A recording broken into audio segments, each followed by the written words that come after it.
Point में आपका स्वागत है। आज हम एक नए वीडियो के साथ फिर आए हैं। आज का हमारा टॉपिक है sequence and series. Sequence and series को हिंदी में कहते हैं अनुक्रम और श्रेणी। अनुक्रम और श्रेणी। स्टूडेंट, ये मैथ में यह एक टॉपिक जो है यह क्लास 10th और 11th के लिए इम्पोर्टेंट है। 10th में इसका बेसिक है यानी स्टार्ट किया गया है, पार्ट 1 है, और 11th में इसका पार्ट 2 पढ़ते हैं। तो स्टार्ट करते हैं सीक्वेंस एंड सीरीज को जानने के लिए। हम लोग सबसे पहले सीक्वेंस को अनुक्रम बोलते हैं। अनुक्रम यानी एक ऐसा क्रम जो किसी नियम से बनते हों, ठीक है, इसी को हम सीक्वेंस कहते हैं। और इसका बेसिकली यूज हम करते हैं किसी भी वस्तु को यानी किसी भी नंबर को एक नियम के तरह लिखने को हम सीक्वेंस के रूप में यूज करते हैं। कभी कभी क्या होता है, जैसे हम कोई क्रम से सीक्वेंस बना रहे हैं और बीच के किसी क्रम को भूल गए, तो वहाँ पर अगर हमें सीक्वेंस एंड सीरीज को अच्छे से पढ़ा है तो हम उस क्रम को फिलअप कर सकते हैं एक नियम के द्वारा, ठीक है। तो इसीलिए हम बेसिकली इस चीज़ का यूज़ करते हैं। कभी कभी क्या होता है, हम लोग डाटा वगैरह फीडिंग करते रहते हैं और कोई नियम से डाटा फीडिंग हो रही है तो उसमें कभी कोई सीक्वेंस की गड़बड़ी आ जाती है, तो उसके लिए हम लोग बेसिकली इसका उपयोग करके काम करते हैं। लोग पूछते हैं सीक्वेंस एंड सीरीज पढ़ क्यों रहे हैं, तो इसका उपयोग यही है कि अगर हम कोई भी नियम से अगर कोई सीरीज बनी हुई है, कोई चीज़ बना हुआ है, तो वहाँ पर अगर कोई चीज़ हमसे मिस्टेक हो गई या बाय द वे हम भूल गए तो उस चीज़ को हम फिल कर लें, इसलिए हम लोग सीक्वेंस एंड सीरीज का स्टडी करते हैं। ये सीक्वेंस एंड सीरीज है क्या चीज़, तो इसको हम लोग स्टार्ट करते हैं, जानने की कोशिश करते हैं कि हमारा सीक्वेंस एंड सीरीज है क्या। तो आज के वीडियो में हम लोग अनुक्रम के बारे में जानेंगे यानी सीक्वेंस के बारे में जानेंगे।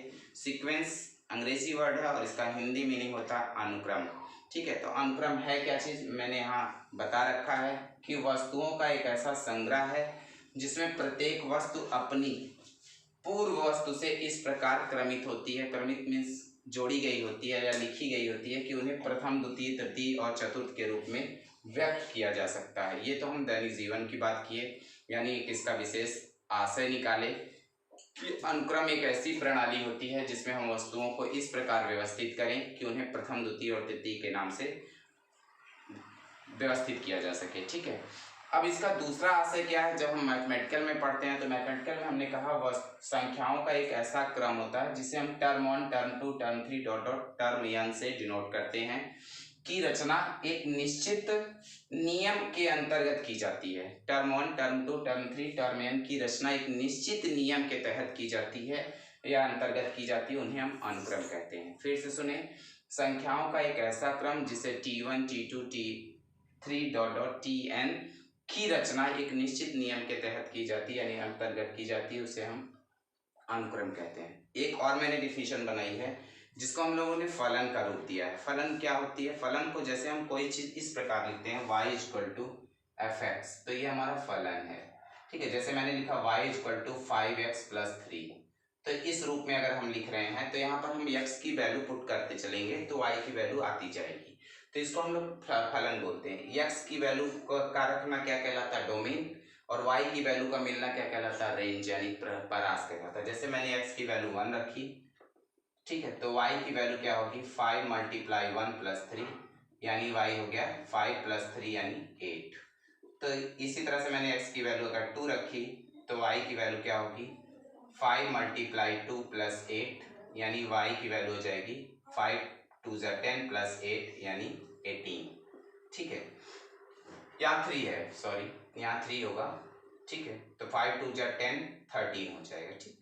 तो इस तरह से हम जो भी रेंज बना रहे हैं यानी x = 1, x = 2, ये जो वैल्यू है ये हमारा क्या कहलाता है, डोमेन कहलाता है, जिसको हम लोग प्रभाव क्षेत्र कहते हैं।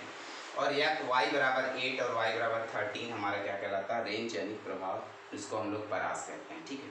तो इसके अनुसार हमने परिभाषा लिखी है कि ऐसा फलन जिसका डोमेन प्रभाव क्षेत्र जो होगा वह एक नेचुरल नंबर होगा यानी प्राप्त संख्या होगी का समुच्चय होगा, ठीक है। और दूसरा उसका परास जो होगा तब एक वास्तविक संख्या का समुच्चय होगा। वास्तविक संख्या किसे कहते हैं, जिसमें रेशनल नंबर और इरेशनल नंबर दोनों शामिल होते हैं, यानी परिमेय और अपरिमेय संख्याओं के संग्रह को हम लोग क्या कहते हैं, वास्तविक संख्या कहते हैं। वो समुच्चय होता है अनुक्रम कहलाता है। फिर से सुने, एक ऐसा फलन जिसका परास मतलब प्रभाव क्षेत्र जो होगा वो प्राकृतिक संख्या होगी यानी नेचुरल नंबर होगी, नेचुरल नंबरों का समुच्चय होगा, और परास जो होगा वास्तविक संख्याओं का समुच्चय होगा, तो इसे भी हम क्या कहते हैं, अनुक्रम कहते हैं। तो अनुक्रम की हमने 3 डिफिनीशन देखी। एक तो शाब्दिक अर्थ समझा कि अनुक्रम क्या होता है, वस्तुओं का ऐसा संग्रह होता है जिसमें पूर्व वस्तु जो होती है वो इस प्रकार क्रमित की जाती है कि उसे प्रथम द्वितीय तृतीय के नाम से रखा जा सके। ठीक है। दूसरा है संख्याओं का ऐसा क्रम जिसको T1, term 1, term 2, term 3 dot dot term n से अगर हम डिनोट कर ले जाते हैं और एक नियम के तहत करते हैं, निश्चित नियम के अंतर्गत रखते हैं, तो उसे हम अनुक्रम कहते हैं। थर्ड मैंने बताया कि अनुक्रम क्या है, एक ऐसा फलन होता है जिसका प्रभाव क्षेत्र क्या होता है, एक नेचुरल नंबर यानी प्राप्त संख्या होती है, और परास जो होता है यानी रेंज इसका जो होता है वह एक वास्तविक संख्या यानी रियल नंबर होता है, तो उसे भी हम क्या कहते हैं, अनुक्रम कहते हैं। अब बात उठती है अनुक्रम के बाद अगला वर्ड आता है सीरीज का, यानी श्रेणी किसे कहते हैं। तो श्रेणी क्या होती है, अनुक्रम का मतलब समझ में आ रहा होगा, अगर नहीं समझ में आ रहा तो मैं एग्जांपल के थ्रू समझाता हूँ। देखिए अनुक्रम मीन्स क्या होता है, ध्यान से समझे। अनुक्रम मीन्स होता है जैसे अगर हमने मतलब कोई जैसे प्राइम नंबर लिया, प्राइम नंबर ले लिया, प्राइम नंबर, ठीक है। तो प्राइम नंबर का मतलब हो गया अभाज्य संख्या। कैसी संख्या, अभाज्य संख्या, ठीक है। अगर हमने अभाज्य संख्या का बनाना शुरू किया तो T1, टर्म 1 क्या होगा, 2 होगा, है ना। टर्म 2 की बात करें तो टर्म 2 हमारा क्या होगा, T2 होगा क्या, 3, और T3 की बात करें तो ये हमारा होगा 5, T4 की बात करें तो ये हमारा होगा 7, इसी तरह से T5 की बात करें तो ये होगा हमारा 11। तो लेकिन इसके बाद अगर आपसे पूछा जाए क्या इसका हम nth टर्म फॉलो कर सकते हैं यानी ज्ञात कर सकते हैं, तो नहीं कर सकते।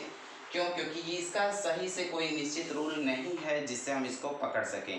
तो इसका nth टर्म ज्ञात करना हमें संभव नहीं है, इसलिए हम इसको अनुक्रम भी नहीं कहेंगे। ये अनुक्रम नहीं है, यह अनुक्रम नहीं है। समझ है ना, यानी अभाज्य संख्याओं का क्रमबद्ध तरीके से लिखना है तो एक नियम, पर यह अनुक्रम को फॉलो नहीं कर सकता, क्योंकि हम इससे आगे की सीरीज को बिना किसी नियम के नहीं पा सकते। ठीक, अगली बात करते हैं। जैसे अगर मान लीजिए ये बात ना समझ में आए तो मैं जैसे कोई सीरीज लिखूं 2, 4, 6, 8, ठीक है। तो ये तो हमारी सीक्वेंस ऐसे समझिए, 2 लिख दिए, फिर लिख दिए 5 लिख दिए, फिर 7 लिख दिए, फिर 11 लिख दिए, फिर 20 लिख दिए, फिर 31 लिख दिए। तो अगर इस सीरीज की बात करें, ऐसे कोई सीरीज बना दें तो यह भी एक अनुक्रम नहीं है, क्योंकि इससे हम कोई जैसे 1, 2, 3, 4, 5, 6 टर्म हमें पता है। अगर हमसे कोई कहे इसके बाद 7वां टर्म बता दीजिए तो आप नहीं बता पाएंगे, क्योंकि वो हमारी इच्छा थी, हमने जो लिख दिया। ठीक है, तो ये भी एक सीक्वेंस नहीं है। सीक्वेंस के लिए क्या होना चाहिए, क्रम होना चाहिए और एक नियम होना चाहिए। ठीक, तो ये तो बात हो गई सीक्वेंस की। अब अगली यार बात आती है हमारी सीरीज की। सीरीज क्या चीज होती है इसको जाने। तो सीरीज एक अनुक्रम होता है। सीरीज क्या होता है, अनुक्रम के बगैर सीरीज नहीं बनती। सीरीज एक अनुक्रम है जिसका अवयव एक विशेष नियम या पैटर्न का पालन करता है। नियम या पैटर्न का पालन करता है, सीरीज कहलाता है। समझिए फिर से, एक ऐसा अनुक्रम जिनके अवयव एक विशेष नियम का पालन करते हुए बनाए जाते हैं, उन्हें हम क्या कहते हैं, श्रेणी कहते हैं। जैसे अगर हम क्या करें, जैसे मैंने ये टर्म 1 लिया और टर्म 2 लिया और टर्म 3 लिया, ठीक है, टर्म 4 लिया, यानी इन सबको हम ऐड करके बना रहे हैं।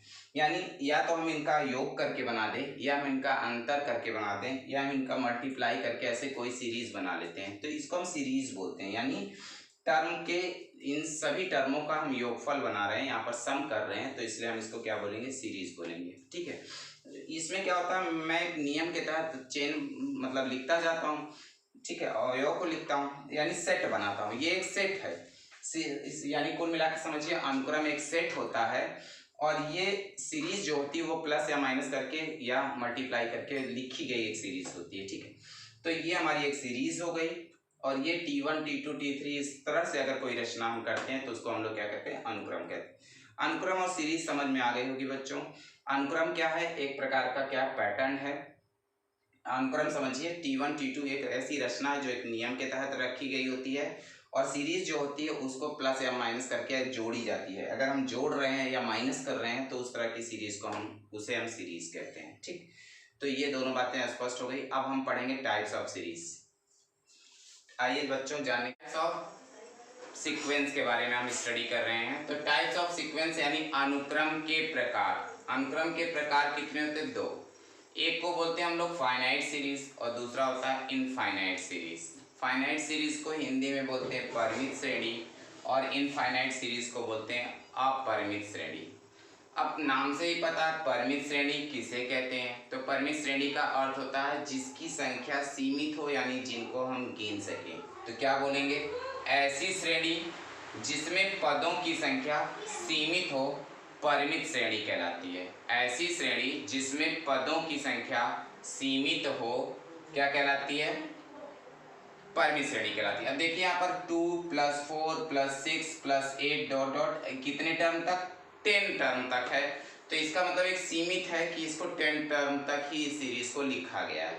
अगला है ऐसी श्रेणी जिसमें पदों की संख्या असीमित हो, अपरिमित श्रेणी कहलाती है। जैसे 2 4 6 8 10 और ये सो ऑन करके है, इनफाइनाइट तक है।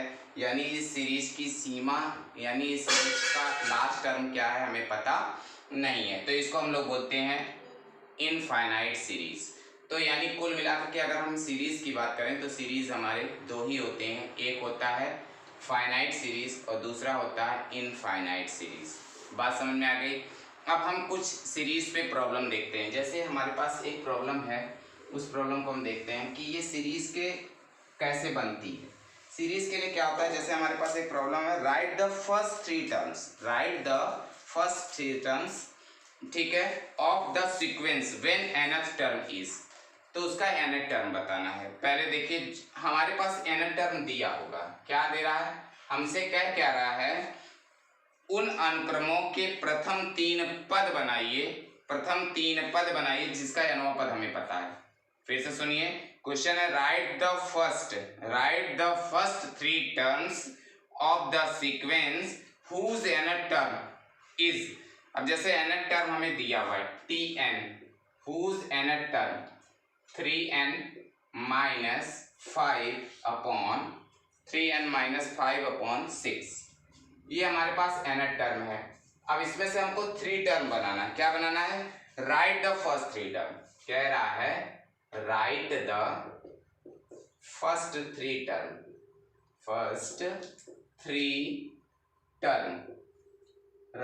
फर्स्ट थ्री टर्म, यानी पहले तीन टर्म बनाओ जिसका nth टर्म, ठीक है, term of the sequence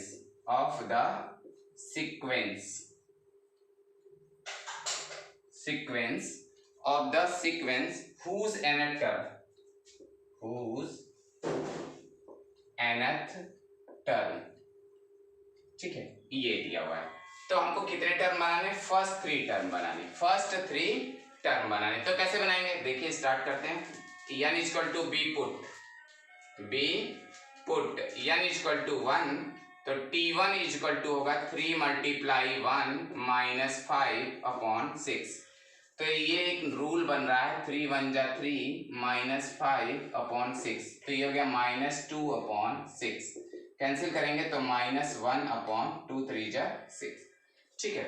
next n = क्या पुट करेंगे, 2, तो t2 3 × 2 - 5/6, तो ये हो गया 3 × 2 = 6, 3 × 2 = 6 - 5/6, यानी आ गया 1/6। सेकेंड n = 3, तो क्या हो जाएगा, t3 = क्या होगा, 3 × 3 - 5/6, 3 × 3 = 9/5, 9 - 5/6, ये हो गया 4/6। कैंसिल करेंगे तो कितना आएगा, 2 × 2 = 4, 2 × 3 = 6, 2/3।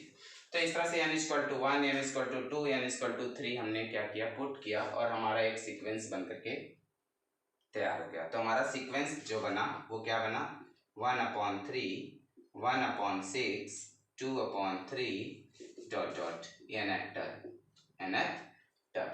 तो इस तरह से हम लोगों ने एक सीक्वेंस के बारे में स्टडी की। ये सीक्वेंस का एक छोटा सा एग्जांपल था। क्या था example, right the first three terms, कोई तीन टर्म ज्ञात करने, पहले तीन टर्म ज्ञात करने थे जिसके लिए nth टर्म हमारे पास गिवन था। ये nth टर्म दिया हुआ था और हमसे कह रहा था कोई तीन टर्म फॉलो कर दो, ठीक है।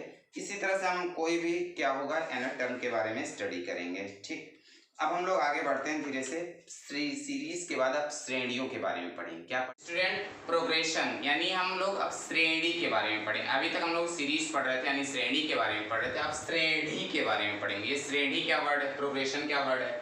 एक अनुक्रम होता है, या इसमें भी एक अनुक्रम ही होता है। अब उसमें क्या होता है, उसमें भी हम एक नियम के तहत लिखते हैं और उसको प्लस या माइनस करके जोड़ देते हैं। इसमें क्या होता है, एक अनुक्रम के पद होते हैं जो विशिष्ट प्रतिबंधों के अनुसार लिखे होते हैं। यानी अगर हम पदों को क्या करें, एक विशिष्ट प्रतिबंधों के अनुसार लिखते हैं तो उस अनुक्रम को ही हम क्या कहते हैं, प्रोग्रेशन यानी श्रेणी कहते हैं। अब अगला है श्रेणी के पार्ट्स कितने होते हैं। तो यानी हमने लिखा पार्टिकुलर टाइप्स ऑफ प्रोग्रेशन, तो कुछ पार्ट्स होते हैं जिसको हम लोग क्लास 11th और 10th में मिलाकर पढ़ते हैं। तो 11th में हम लोग केवल अर्थमेटिक प्रोग्रेशन, पहला पार्ट जो है वो अर्थमेटिक प्रोग्रेशन जिसे समांतर श्रेणी कहते हैं। ठीक है, अर्थमेटिक प्रोग्रेशन, समांतर श्रेणी, समांतर श्रेणी, ठीक है, अर्थमेटिक प्रोग्रेशन हो गया। दूसरा है गुणोत्तर श्रेणी जिसको हम लोग बोलते हैं ज्योमेट्रिक प्रोग्रेशन, ज्योमेट्रिक प्रोग्रेशन। और तीसरा है हमारा हार्मोनिक प्रोग्रेशन जिसको हम लोग कहते हैं हरात्मक श्रेणी। और चौथा है मिसचिलिनियस प्रोग्रेशन, यानी मिसचिलिनियस प्रोग्रेशन मीन्स विविध श्रेणी। तो ये चार तरह की सीरीज पढ़नी होती है हमें, जिसे हम कुल मिलाकर के 11th 10th और 11th में मिलाकर पढ़ लेते हैं। 10th में हम लोग केवल स्टार्ट करते हैं अर्थमेटिक प्रोग्रेशन से। 10th में हमारा जो टॉपिक मेन होता है वो होता है अर्थमेटिक प्रोग्रेशन। बाकी के बारे में हम लोग क्या करते हैं, क्लास 11th में पढ़ते हैं। लेकिन मैं थोड़ा सा हिंट्स करके सभी के बारे में आपको बता देता हूँ, ध्यान से सुने। समांतर श्रेणी क्या होती है, यानी अर्थमेटिक प्रोग्रेशन क्या होता है। इसमें हम जैसे कोई भी सीक्वेंस लिखते हैं तो उसको क्रम से लिखते हैं। कैसे लिखते हैं, क्रम से। यानी एक ऐसा अनुक्रम होता है जिसमें क्रमागत पदों को क्या किया जाता है, अचर पदों के साथ बढ़ते या घटते क्रम में लिख दिया जाता है। जैसे अगर हम कोई टर्म बना रहे, जैसे मैंने बनाया, कोई सीरीज बनाई, जैसे पहला अर्थमेटिक प्रोग्रेशन की सीरीज है, 2 है, 4 है, 6 है, 8 है, डॉट डॉट। तो इस सीरीज को हम लोग अर्थमेटिक प्रोग्रेशन कहते हैं। क्यों? क्योंकि इसका कॉमन डिफरेंस सेम होता है। कॉमन डिफरेंस का मतलब होता है एनी टर्म, इसमें से इसको निकालते हैं तो 4 - 2 और 6 - 4 सबकी वैल्यू क्या आ रही है, सेम सेम आ रही है। यानी इन सबों का अंतर जो आ रहा है वो 2 का अंतर है। इसमें भी -2 +2 ऐड किए हैं, इसमें भी +2 ऐड किए हैं, फिर इसके आगे वाले में चलेंगे तो +2 सब में ऐड होता जा रहा है। इसके आगे जाएंगे तो फिर +2 ऐड करेंगे तो क्या मिल जाएगा, 8 मिल जाएगा। तो इस तरह से हम लोगों ने क्या किया, एक सीक्वेंस बनाया है जिसको हम लोग क्या कहते हैं, अर्थमेटिक प्रोग्रेशन कहते हैं। क्योंकि इसमें डिफरेंसेस सेम होते हैं, डिफरेंसेस सेम होते हैं, इसलिए इसको हम लोग अर्थमेटिक प्रोग्रेशन। ज्योमेट्रिक सीरीज में क्या होता है, रेशियो सेम होते हैं, रेशियो सेम होते हैं। जैसे मैंने लिखा क्या, 3, ठीक है, 6, 9, 12, डॉट डॉट। अगर हम इसकी बात करें तो यहाँ पर हमारे डिफरेंस सेम नहीं, क्योंकि 6 देखो, इसमें क्या होगा, 6 इसमें 3 ऐड करेंगे और इसमें भी 3 ऐड करेंगे, ठीक है, इसमें भी 3 ऐड करेंगे, तो ये हमारा क्या है, कुल मिलाकर के अर्थमेटिक प्रोग्रेशन है। अब हम ज्योमेट्रिक प्रोग्रेशन की बात करते हैं। ज्योमेट्रिक प्रोग्रेशन में मैंने बताया आपको रेशियो सेम होने चाहिए। जो भी हमारा पार्टिकुलर केस बने, मतलब जो भी हम नियम बनाएं उसमें हमारा क्या होना चाहिए, रेशियो सेम होना चाहिए। जैसे अगर मैं बात करूं, 2 है, ठीक है, 4 है, फिर 8 है, ठीक है, 16 है, 32 है, डॉट डॉट।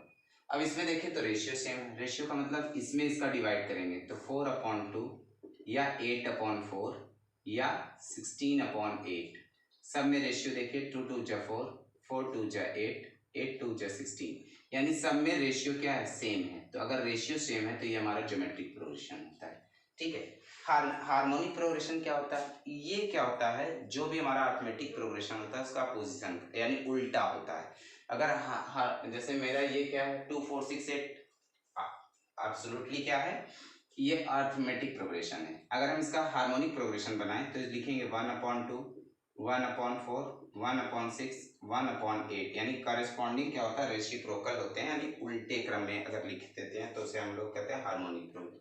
अब मिसलिनियस क्या होता है, विविध श्रेणी क्या होती है, विविध श्रेणी का मतलब होता है जिसमें हम कई सीरीज को एक साथ पढ़ते हैं। जैसे इस तरह से अगर हम लिखें 1/1 2 3, फिर अगला लिखें 1/2 3 4, फिर अगला लिखें क्रम से ऐसे 1/3 4 5। तो इस तरह से जब कई सीरीजों को एक साथ मिला करके पढ़ते हैं तो उसको हम लोग मिसलिनियस सीरीज कहते हैं, प्रोग्रेशन कहते हैं। तो इस तरह से हम लोगों ने चारों प्रोग्रेशन के बारे में थोड़ा थोड़ा जान लिया।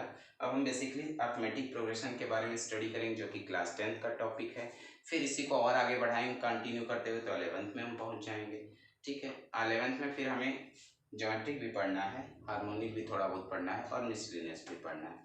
तो आइए स्टार्ट करते हैं हम लोग अर्थमेटिक प्रोग्रेशन। तो अर्थमेटिक प्रोग्रेशन यानी समांतर श्रेणी किसे, चलिए स्टूडेंट, अर्थमेटिक प्रोग्रेशन के बारे में स्टडी कर रहे हैं। समांतर श्रेणी कहते हैं, क्या कहते हैं, समांतर श्रेणी। अर्थमेटिक प्रोग्रेशन को क्या कहते हैं, समांतर श्रेणी। क्या कहते, ये होती क्या है, एक अनुक्रम होता है जिसका क्रमागत पद लिखा हुआ है, जिसका क्रमागत पद एक अचर संख्या से बढ़ते या घटते क्रम में बना होता है। फिर से सुनिए, एक ऐसा अनुक्रम होता है जिसका क्रमागत पद यानी आगे का बढ़ता पद जो होता है वह एक अचर संख्या से घटते या बढ़ते क्रम में बना होता है, उसे हम क्या कहते हैं, समांतर श्रेणी कहते हैं। अगर इसके फॉर्म की बात करें, यहाँ पर मैंने लिखा है अचर या स्थिर संख्या को इस श्रेणी का सार्वअंतर कहते हैं। क्या कहते हैं, सार्वअंतर कहते हैं। अगर हमारे पास सपोज लेट माना, ठीक है, माना, ठीक, प्रथम पद जिसको हम लोग कहते हैं फर्स्ट टर्म कितना हो, स्मॉल ए, और कॉमन डिफरेंस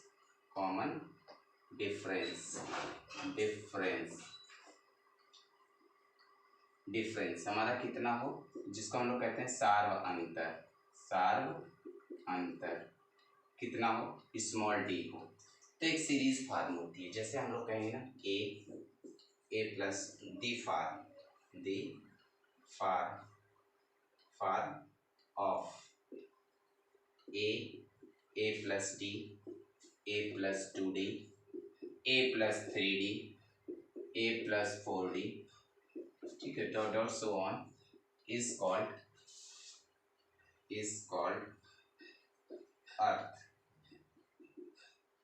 अर्थमेटिक प्रोग्रेशन। ठीक है, इसे हम एपी से प्रदर्शित करते हैं। सो इट इज डिनोटेड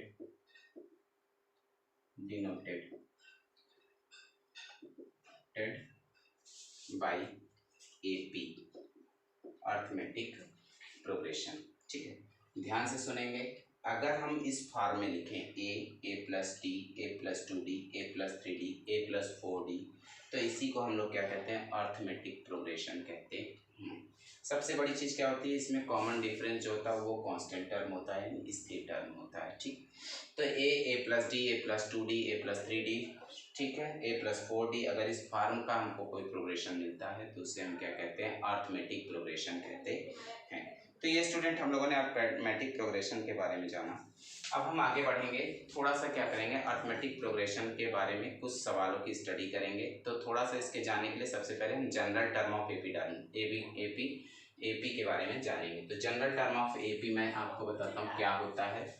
जैसे मैंने अभी ये सीक्वेंस बनाया, जनरल टर्म ऑफ एपी क्या है, general term of an AP, arithmetic progression. AP का मतलब हो गया अर्थमेटिक प्रोग्रेशन। तो अभी हमने लिखा टर्म 1 T1, तो देखिए टर्म 1 को हमने दिया ए नाम, टर्म 1 को किससे डिनोट किया, A1 से। टर्म 2 इसे हमने बोला A प्लस डी, और टर्म 3 तो उसे हम क्या बोलते हैं, A प्लस 2d। ठीक है, इसी तरह से अगर हम आगे बढ़ें तो हमारा टर्म बनता चला जाएगा। अगर हम T4 की बात करें तो T4 हमारा टर्म क्या होगा, A प्लस 3d। अगर हम इसी तरह लास्ट में चलें धीरे धीरे तो Tn की ओर बढ़ते हैं। Tn को ही हम लोग बोलते हैं जनरल टर्म। ठीक है, जनरल टर्म को हम क्या बोल सकते हैं, Tn, तो इसका फर्स्ट टर्म तो सबका ये है तो इसका भी ये होगा। और अगर इसके कॉमन डिफरेंस की बात करें तो जो हमारा टर्म है, जैसे सेकंड टर्म है तो इसमें d की वैल्यू कितनी, d के पहले 1। ठीक है, ये हमारा थर्ड टर्म है तो d के पहले 2 आ रहा है, फोर्थ टर्म है तो d के पहले 3 आ रहा है, यानी इसमें 3 से मल्टीप्लाई हो रहा है। जितना टर्म है उससे एक कम, तो अगर हम n टर्म ले रहे हैं तो n से एक कम यानी n-1d। तो इसी को हम लोग क्या कहते हैं, जनरल टर्म ऑफ एपी कहते हैं, यानी सीधे सीधे कहेंगे समांतर श्रेणी का nवां टर्म, यानी nth term of AP, nth term of an A P. तो nth term of an A P का फार्मूला क्या होता है, ए एन या टी एन, जो भी लिखें, ए एन या टी एन, दोनों बात एक ही है। तो ए एन इक्वल टू क्या होता है, A plus N minus one into D. अगर हम बात करें ए क्या है, तो ए हमारा फर्स्ट टर्म है। क्या है, फर्स्ट टर्म है, फर्स्ट टर्म है, जिसको हम लोग कहते हैं हिंदी में प्रथम पद, प्रथम पद। और एन की बात करें तो एन हमारा नंबर ऑफ टर्म है। क्या है, नंबर ऑफ टर्म है, टर्म, जिसको हम लोग कहते हैं पदों की संख्या, पदों की संख्या। और अगर हम डी की बात करें तो डी हमारा क्या है, कॉमन डिफरेंस है, कॉमन डिफरेंस है, ठीक है, डिफरेंस, ठीक है, कॉमन डिफरेंस, जिसको हम लोग कहते हैं सार्व अंतर, सार्व अंतर।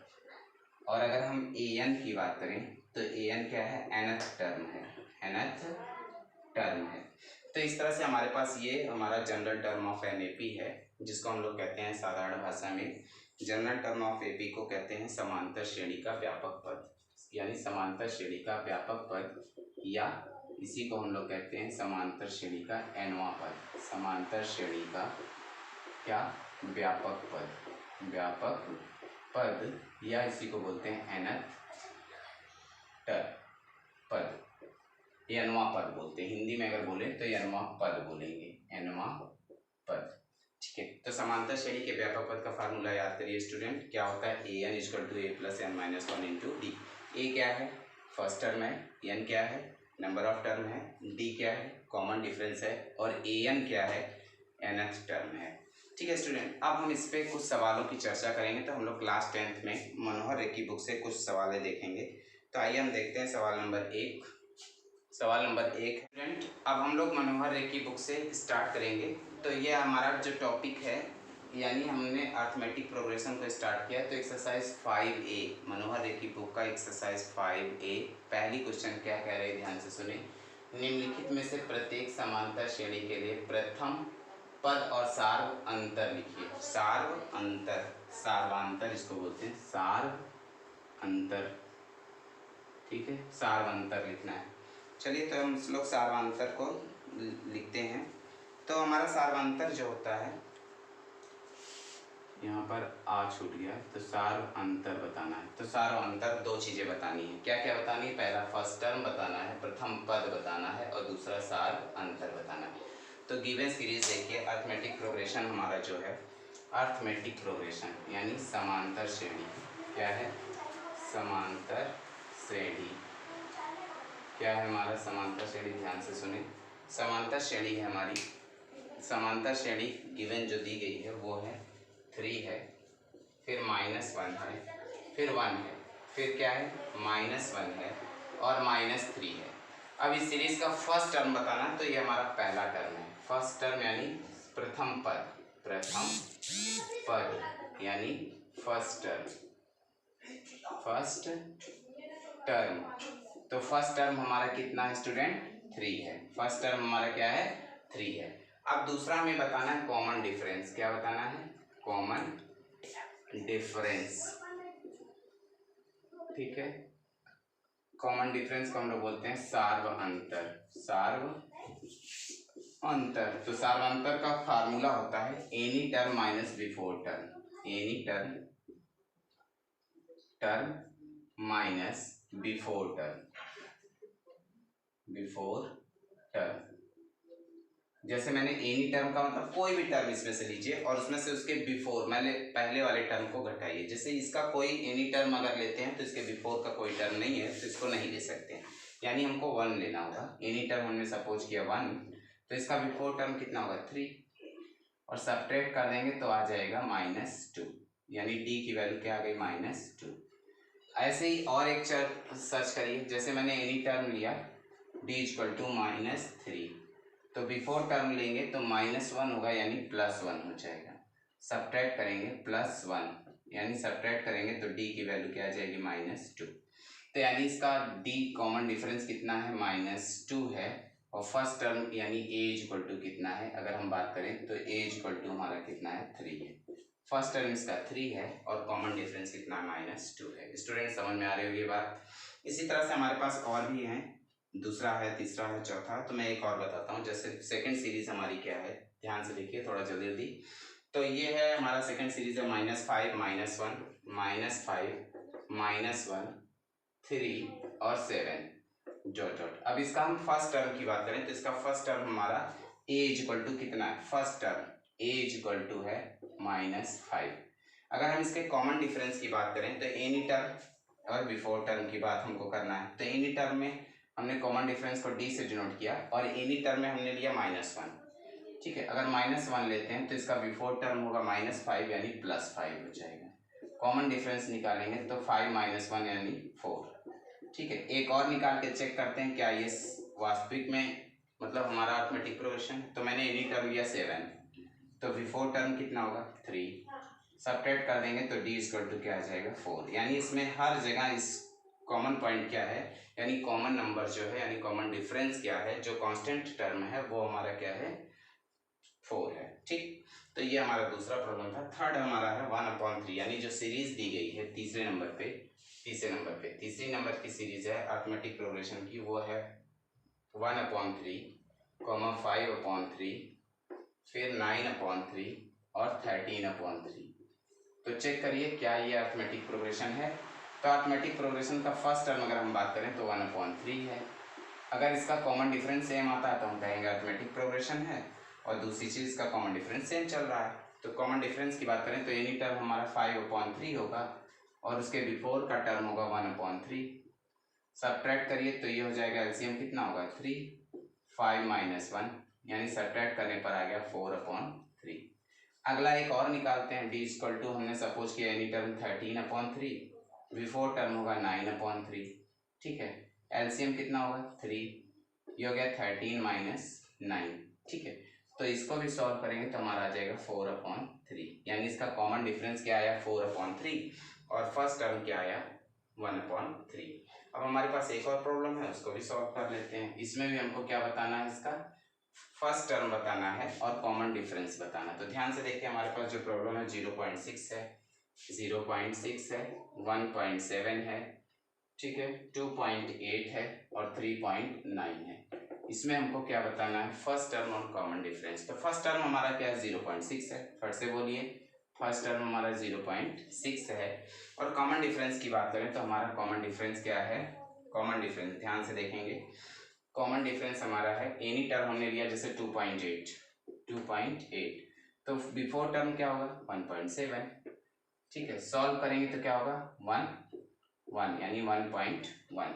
एक और लेकर के देखते हैं, जैसे 3.9 हमने लिया, एनी टर्म क्या लिया 3.9। अगर कॉमन डिफरेंस की बात करें तो इसका कॉमन डिफरेंस यानी इसका बिफोर टर्म होगा 2.8, और अगर हम इसको सब्ट्रैक्ट करें तो 9 में से 8 गए 1 और 3 में से 2 गए 1 यानी 1.1।